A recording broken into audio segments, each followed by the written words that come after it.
She said I only see you as a friend, so I acted the same way, and her reaction said it. The afternoon sun hung low. Its light pressed through the blinds in thin golden bars. Dust floated in the still air.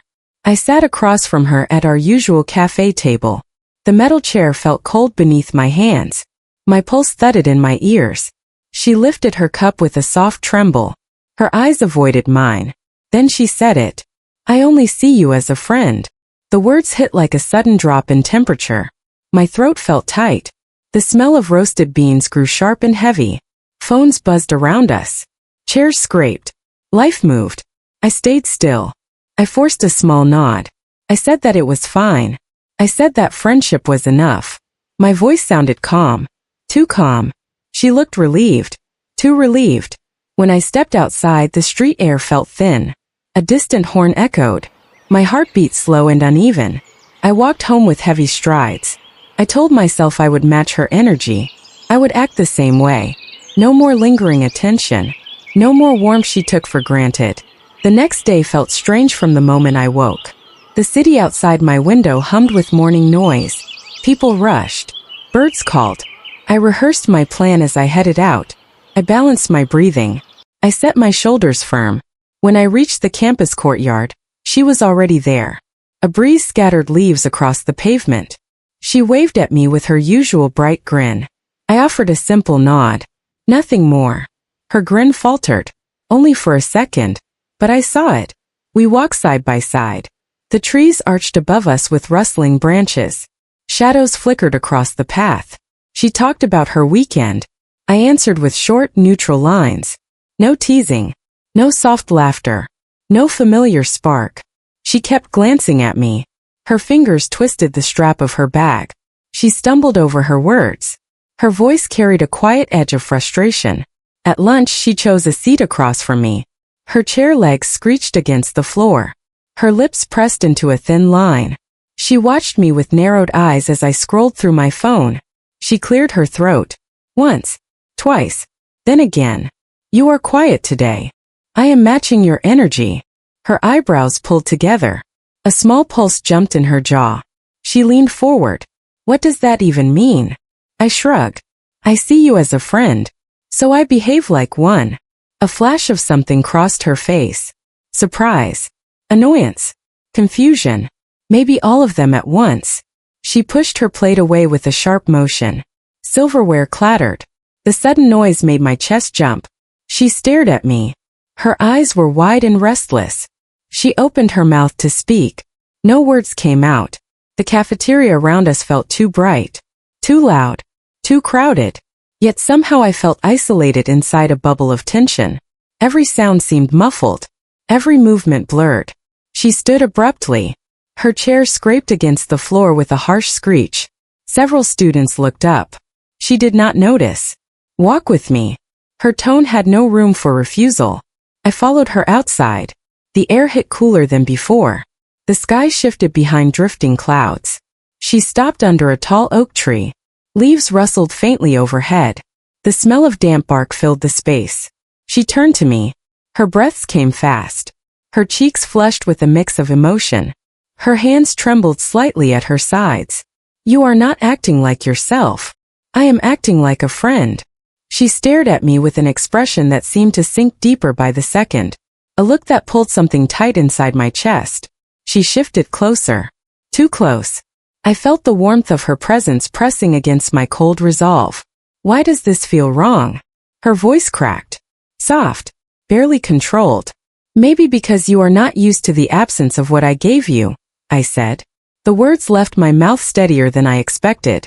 She swallowed hard. Her eyes glimmered with sudden clarity. Or fear. Or realization. Do not do this, she whispered. But it was not a command. It sounded like a confession. The courtyard grew quiet. Wind brushed through the branches with a low sigh. Students passed by in distant clusters. None of them noticed the tension hanging between us. The air felt thick and charged. Almost electric. She reached for my sleeve, then stopped halfway. Her fingers hovered in the air.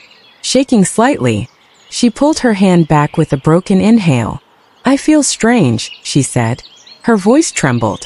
I feel like something is slipping away. What is slipping? I asked. I already knew, but I wanted to hear her say it. She pressed her palm against her chest, right over her heart. Her breathing hitched. You. The single word hit harder than her earlier sentence. A crack ran through the distance I had forced between us.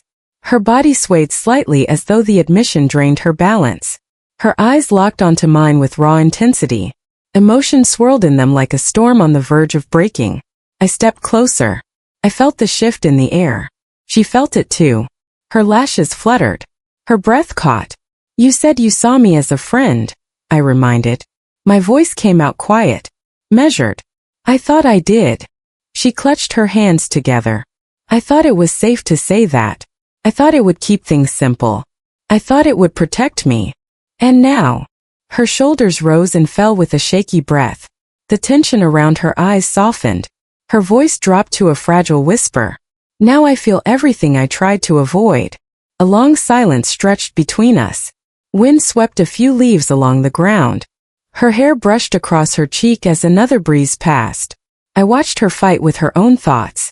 Her thoughts flickered across her expression like shadows moving through light. I did not want to lose you, she said. I thought if I kept you at a distance I would not have to face this. But when you pulled away it hurt. It hurt more than I expected. She lifted her gaze. Her eyes were steady now. Clear. Brave in a way I had never seen before. Tell me the truth, she said. Her voice held a quiet plea. Is it too late to take it back? The question hung between us like a single fragile thread. The kind that snaps with one wrong move. I stepped forward until our shadows merged.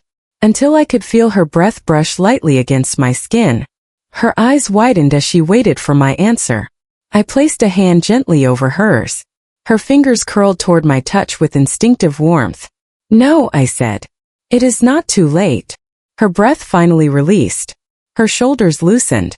Her eyes softened with a mix of relief and something deeper. Something that felt like sunrise breaking after a long night. She closed the small distance between us. Her forehead rested lightly against my shoulder. Her body trembled with the force of everything she tried to hold in. For the first time that day the world felt still. Balanced. Clear. The courtyard sounds faded. The wind quieted. Only the soft rhythm of her breathing remained.